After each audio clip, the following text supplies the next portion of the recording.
Hello दोस्तों, कैसे हैं आप सभी। उम्मीद है आप सभी कुशल होंगे। मैं LC Sharma academy YouTube channel पर आपका स्वागत करता हूं। तो दोस्तों, आज हम पर्यावरण अध्ययन यानी ईवीएस का चैप्टर 5 लेते हैं और चैप्टर 5 का नाम है भोजन, बीमारियां और स्वच्छता। इस चैप्टर के अंतर्गत हम क्या क्या पढ़ेंगे, थोड़ा सा उन बिंदुओं पर हम प्रकाश डाल लेते हैं। पहले हम पढ़ेंगे भोजन क्या है, आगे हम पढ़ेंगे भोजन के घटक, फिर पढ़ेंगे हम संतुलित आहार, फिर पढ़ेंगे मिड डे मील, फिर पढ़ेंगे हम क्षेत्रीय व्यंजन, नेक्स्ट पढ़ेंगे भोजन का संरक्षण, नेक्स्ट पढ़ेंगे बीमारियां, नेक्स्ट पढ़ेंगे बीमारियों के प्रकार, नेक्स्ट हम पढ़ेंगे कचरा, नेक्स्ट हम पढ़ेंगे स्वच्छ भारत अभियान एक नई शुरुआत और अभ्यास प्रश्न। तो चलिए वीडियो को शुरू करते हैं। भोजन क्या है, पहली हेडिंग है भोजन क्या है। सभी जीवों को जिंदा रहने के लिए ऊर्जा की आवश्यकता होती है। यदि जीवों को ऊर्जा नहीं मिलेगी तो उनकी मृत्यु हो जाएगी। सभी जीवों को ऊर्जा उनके भोजन से मिलती है, अर्थात भोजन वह खाद्य पदार्थ है जो जीवों को ऊर्जा प्रदान करता है। इस पृथ्वी पर पौधे ही भोजन का निर्माण करते हैं। सभी जीवों को प्रत्यक्ष या अप्रत्यक्ष रूप से भोजन पौधों से ही प्राप्त होता है। अब नेक्स्ट हेडिंग हम लेते हैं भोजन के आधार पर जीवों के प्रकार। भोजन प्राप्त करने के आधार पर जीव निम्न प्रकार के होते हैं। पहला है शाकाहारी। शाकाहारी कौन से होते हैं? ये वो जीव है जो केवल पौधे या पौधों के किसी भाग को खाते हैं। उदाहरण के लिए गाय, बैल, हिरण, बकरी आदि। दूसरे हैं मांसाहारी। ये वो जीव हैं जो जानवरों के मांस को खाते हैं। उदाहरण के लिए शेर, बाघ, लोमड़ी, तेंदुआ आदि। ये जीव जानवरों का शिकार करके खाते हैं। गिद्ध सिर्फ मरे हुए जानवरों को ही खाता है, इसीलिए इसे मृतोपजीवी यानी स्कैवेंजर कहते हैं। अन्य मृतोपजीवी हैं शियार, जीवाणु और कवक। नेक्स्ट है सर्वाहारी। ये वो जीव हैं जो शाकाहारी भी होते हैं और मांसाहारी भी होते हैं। उदाहरण के लिए मनुष्य, कौवा, गिलहरी आदि ये सर्वाहारी हैं। ये मांस भी खाते हैं और शाक यानी पत्ते वगैरह, सब्जी वगैरह वो भी खाते हैं। जानवरों के मुंह का आकार और दांतों की बनावट इस तरह की होती है जिससे वे आसानी से अपना भोजन प्राप्त कर सकें। जैसे गाय के आगे के दांत छोटे होते हैं जिससे वह आसानी से घास भूसा सुरख सके, और पीछे के दांत बड़े और चौड़े होते हैं जिससे वह आसानी से चबा सके। कुत्ते, बिल्ली, शेर, बाघ आदि के दांत ऐसे होते हैं जिससे वे मांस को फाड़ और काट सकें। चील की चोंच ऐसी होती है जिससे वो शिकार को फाड़ सके। कबूतर की चोंच ऐसी होती है जिससे वो दानों को पीस सके। हॉर्नबिल की चोंच ऐसी होती है जिससे वो फल और कीड़े मकोड़े खा सके। बगुला की चोंच ऐसी होती है जिससे वो जमीन पर पड़े कीड़े मकोड़े, फल आदि को खा सके। कौए की चोंच ऐसी होती है जिससे वे सभी तरह के भोजन को खा सके। मनुष्य के दांत ऐसे होते हैं जिससे वह काटता है, फाड़ता है, पीसता है और चबाता है। गिलहरी हमेशा कुछ न कुछ कुतरती रहती है ताकि उसके दांत ना बढ़ें। सांप के दांत ऐसे होते हैं पर वह अपने शिकार को पूरा निगल लेता है। पौधे के, अब नेक्स्ट एक हेडिंग लेते हैं पौधे के खाए जाने वाले भाग कौन कौन से होते हैं। तो पहला है तना। तना में क्या क्या आता है? आलू, प्याज, लहसुन, अदरक, हल्दी। नेक्स्ट है जड़। जड़ में क्या क्या आता है? गाजर, मूली, शलगम, शकरकंद, चुकंदर। नेक्स्ट है पत्ते। पत्तों में क्या क्या आता है? पालक, बंद गोभी, सरसों, बथुआ, मेथी, मूली, चना। नेक्स्ट है फूल। फूल में क्या क्या आता है? गुलाब, फूल गोभी, ब्रोकली, केला, सीताफल, कचनार, सहजन। नेक्स्ट है बीज। बीज में क्या क्या आता है? चना, मक्का, चावल, गेहूं, मेथी। नेक्स्ट है फल। फल में क्या क्या? बहुत सारी फल हैं, सेब, केला, टमाटर, सीताफल, नाशपाती, आंवला आदि। कुछ पौधों के एक से ज़्यादा भाग भी खाए जाते हैं, जैसे जड़ और पत्ते, मूली। मूली के जड़ और पत्ते खाए जाते हैं। फूल और फल केला और सीताफल के खाए जाते हैं। बीज और पत्ते चना, मेथी, सरसों के खाए जाते हैं। तना और पत्ते लहसुन और प्याज के खाए जाते हैं। नेक्स्ट हेडिंग लेते हैं दोस्तों भोजन पकाने के अलग अलग तरीके। अलग अलग खाद्य पदार्थ अलग अलग तरीके से पकाए जाते हैं। कुछ खाद्य पदार्थों को पकाकर खाने के तरीके एक से ज़्यादा भी हो सकते हैं। कुछ खाद्य पदार्थ कच्चे भी खाए जाते हैं और पकाकर भी। भोजन पकाने के तरीके निम्न होते हैं। पहला तरीका है भूनकर, यानी आलू भिंडी, शकरकंद, मक्का, चना, मूंगफली आदि इनको भूनकर खाया जाता है। नेक्स्ट है उबालकर, चावल, दाल, आलू, शकरकंद, मक्का, अंडा इनको उबालकर खाया जाता है। नेक्स्ट है तलकर, आलू, मांस, मिर्च, पापड़ आदि इनको तलकर खाया जाता है। नेक्स्ट सेक कर, रोटी, पापड़, ब्रेड, पिज्ज़ा आदि इनको सेक कर खाया जाता है। कच्चा, नेक्स्ट है कच्चा, टमाटर, मूली, गाजर, खीरा आदि को कच्चा खाया जाता है। अब दोस्तों नेक्स्ट हेडिंग लेते हैं भोजन के घटक। भोजन से हमें वे सारी चीज़ें मिलती हैं जो हमारे शरीर की वृद्धि और विकास में सहायक होती हैं और हमें स्वस्थ रखने में मदद करती हैं। तो जैसे अब हम एक तालिका देखते हैं, एक सारणी देखते हैं जिसमें 3 कॉलम बने हुए, घटक, कार्य और स्रोत। यानी ऐसे कौन कौन से स्रोत हैं जिनसे हमें क्या घटक मिलेंगे, उनके कार्य क्या होंगे। सबसे पहले हम देखते हैं कार्बोहाइड्रेट, ये घटक है और कार्बोहाइड्रेट का कार्य क्या होता है, ये हमें ऊर्जा देता है। और कार्बोहाइड्रेट हमें कहाँ से मिलता है, गेहूँ, चावल, आलू, मक्का, केला, शकरकंद, गन्ना, ब्रेड, शक्कर आदि से मिलता है। नेक्स्ट है दूसरे नंबर पर बसा। बसा का कार्य क्या है, यह भी ऊर्जा देता है। यह कार्बोहाइड्रेट से 2 गुनी ऊर्जा देता है। यह हमारे शरीर के लिए घात रोधी आवरण प्रदान करता है, अर्थात हमारे अंगों को बाहरी झटकों से बचाता है। और इसके स्रोत कहाँ क्या क्या है, कहाँ से मिलता है बसा, दूध से, पनीर से, मक्खन, घी, अंडा, मांस, मछली, बादाम, मूंगफली, अखरोट आदि से मिलता है। तीसरा घटक है प्रोटीन, यानी शरीर वर्धक भोजन, और इसके खोजकर्ता हैं जी वर्जिलियस। पूछा जा सकता है कि प्रोटीन के खोजकर्ता कौन थे, जी वर्जिलियस।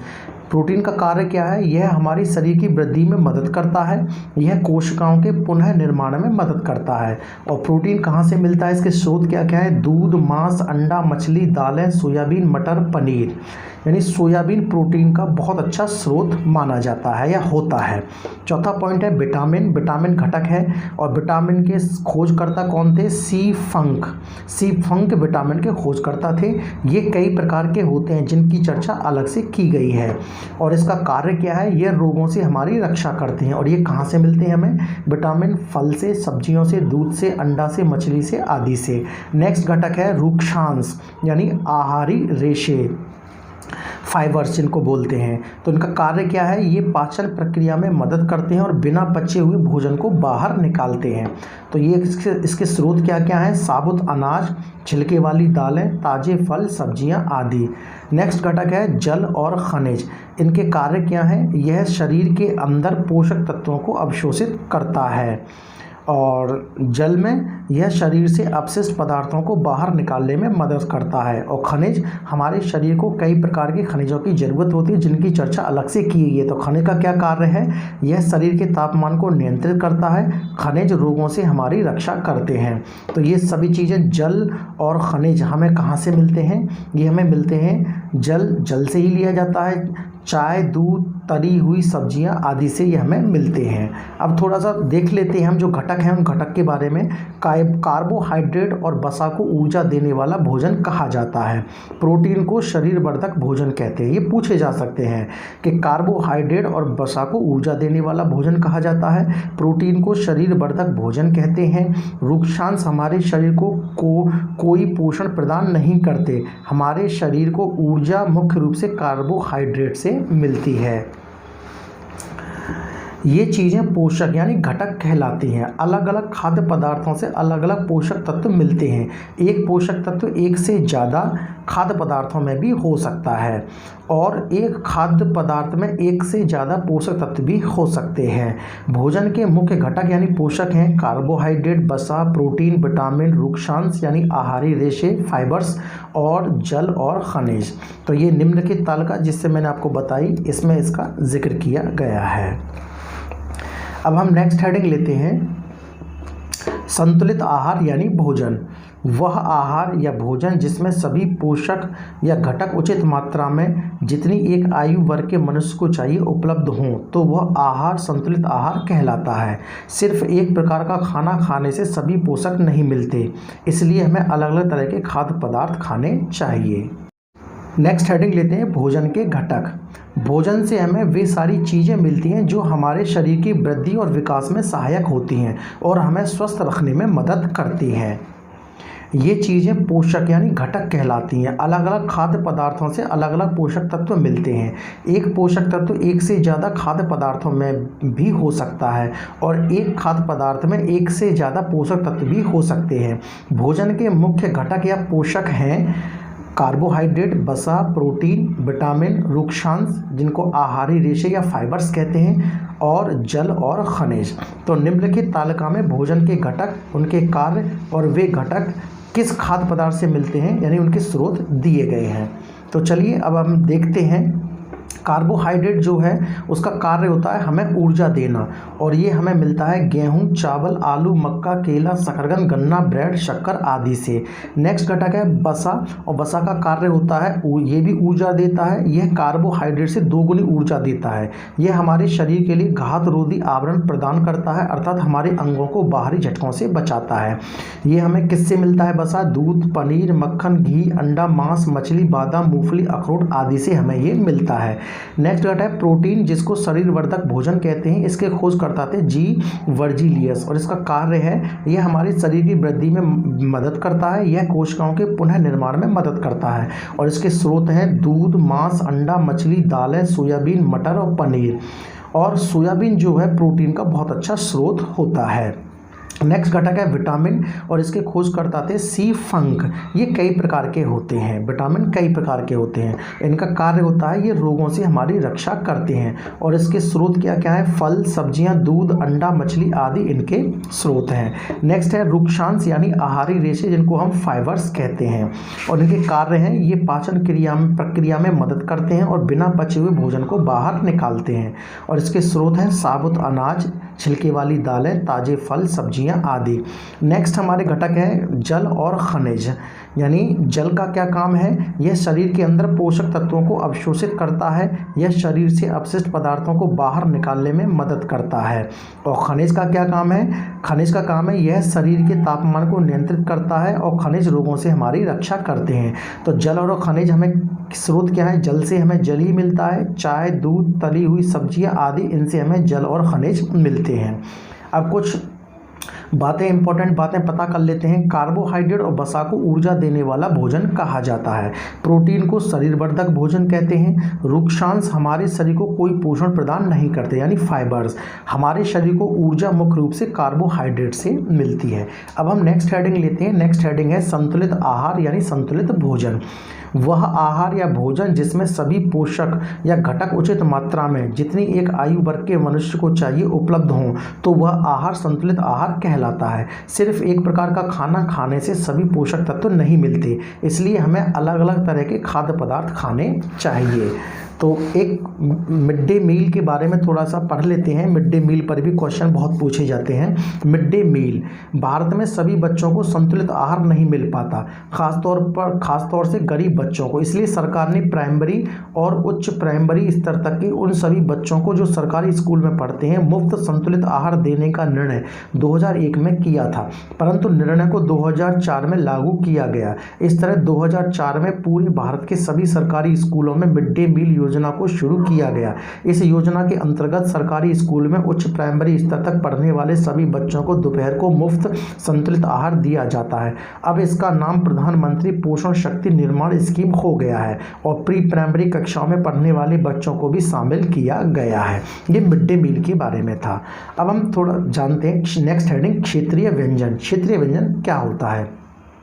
जिस तरह हम एक ही तरह का खाना नहीं खाते हैं, उसी तरह हर जगह एक ही तरह चीज़ें नहीं खाई जाती हैं। अलग अलग क्षेत्रों के अलग अलग व्यंजन होते हैं। किसी क्षेत्र का खान पान निम्न बातों पर निर्भर करता है। उस क्षेत्र में खाद्य पदार्थ आसानी से उपलब्ध हैं कि नहीं, उस खाद्य पदार्थ का उस क्षेत्र की संस्कृति में क्या महत्व है, वह खाद्य पदार्थ सस्ता है कि महंगा, ये है क्षेत्रीय व्यंजन। जैसे अब उदाहरण के तौर पर समझ लेते हैं। उत्तर भारत के लोग रोटी ज़्यादा खाते हैं क्योंकि इस क्षेत्र में गेहूं आसानी से उपलब्ध है और सस्ता भी है।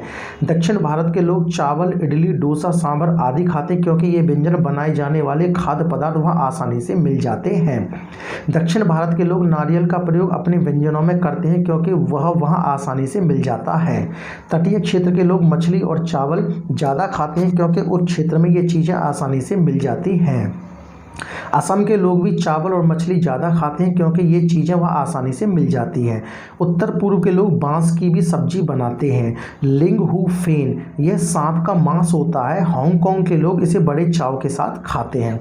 आज की तारीख में कोई भी व्यंजन कहीं भी मिल जाता है, भले वो महंगा मिले, पर उस व्यंजन की उत्पत्ति एक विशेष क्षेत्र से ही हुई है। अब हम कुछ राज्यों के विशेष व्यंजन यानी खाद्य पदार्थ के बारे में जानते हैं। जैसे असम राज्य है, असम राज्य का व्यंजन है मसूर टेंगा यानी मछली और बांस और चावल। और गोवा का व्यंजन है मछली और नारियल के तेल में बनी हुई जो मछली होती है, वो खास व्यंजन है गोवा का।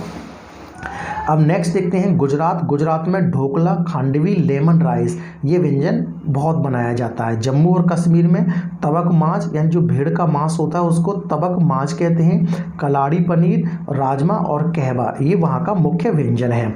महाराष्ट्र में साग पूड़ी, बड़ा पाव, पाव भाजी, ये वहाँ के मुख्य व्यंजन है। नागालैंड में बांस के कोपल और मोमोज, ये वहाँ के मुख्य व्यंजन है। पंजाब के मुख्य व्यंजन है सरसों का साग, मक्के की रोटी। राजस्थान का मुख्य व्यंजन है मलाई, घेवर, चूरमा, बाटी। पश्चिम बंगाल का मुख्य भोजन है दाव छिनगरी यानी झींगा, रसगुल्ला और संदेश। और केरल का मुख्य व्यंजन है अवियल यानी मिश्रित सब्जी और टेपियोका। तो ये क्षेत्र के राज्य के हिसाब से वहाँ के मुख्य व्यंजन थे। अब हम चलते हैं नेक्स्ट हेडिंग, भोजन का संरक्षण के भोजन का रखरखाव कैसे करना चाहिए। खाने पीने की चीज़ें जल्दी ख़राब हो जाती हैं, इसलिए उन्हें ख़राब होने से बचाना ज़रूरी है ताकि उनका लंबे समय तक उपयोग किया जा सके। आजकल फल सब्जियों को बचाने के लिए रेफ्रिजरेटर का प्रयोग किया जाता है। रेफ्रिजरेटर में तापमान कम होता है, इसलिए फल सब्जियां ख़राब नहीं होते हैं क्योंकि कीटाणु निष्क्रिय हो जाते हैं। आलू, प्याज, लहसुन को नमी से बचाकर खुले में रखा जाता है। पत्तेदार सब्जियाँ जैसे पालक, हरा धनिया या साग को अगर रेफ्रिजरेटर नहीं है तो गीले कपड़े में लपेट कर रखा जाता है। विभिन्न चीज़ों को लोग अचार के रूप में लंबे समय तक बचाकर रखते हैं, जैसे आम, आंवला, मिर्च, लहसुन आदि। जिस डिब्बे में अचार रखना होता है उसे धूप में रखा जाता है ताकि नमी ना रहे। विभिन्न चीज़ों को लोग मुरब्बे के रूप में भी लंबे समय तक बचाकर रखते हैं, जैसे आंवला, सेब आदि। कुछ चीज़ों को लोग चटनी बनाकर कुछ दिनों तक बचाकर रखते हैं, जैसे आम, मिर्च, धनिया, पुदीना आदि। कुछ चीज़ों को सुखाकर रखते हैं ताकि वे लंबे समय तक उपयोग की जा सकें, जैसे मेथी, आलू के चिप्स। कुछ चीज़ों को लोग भून कर रखते हैं, जैसे चना, मूंगफली। कुछ चीज़ों को जैम और सॉस के रूप में संरक्षित करके रखा जाता है। दूध को उबाल कर रखा जाता है ताकि वह जल्दी ख़राब ना हो। थैली वाला दूध पाश्चुकृत दूध होता है। दूध को 62.8 डिग्री सेंटीग्रेड पर 30 मिनट के लिए या 71.7 डिग्री सेंटीग्रेड पर 30 सेकंड के लिए उबालकर और ठंडा कर थैलियों में पैक कर दिया जाता है, जिससे वो जल्दी ख़राब ना हो। इस विधि को पाश्चुरीकरण कहा जाता है। इस विधि की खोज लुई पाश्चर ने की थी और उन्हीं के नाम पर इसका नाम पड़ा पाश्चुरीकरण। तो दोस्तों, इसका नेक्स्ट पार्ट मैं लेके आऊँगा बीमारियों के बारे में। वीडियो पसंद आया हो तो वीडियो को लाइक करें, शेयर करें और LC Sharma academy YouTube channel को सब्सक्राइब करें। Thank you so much.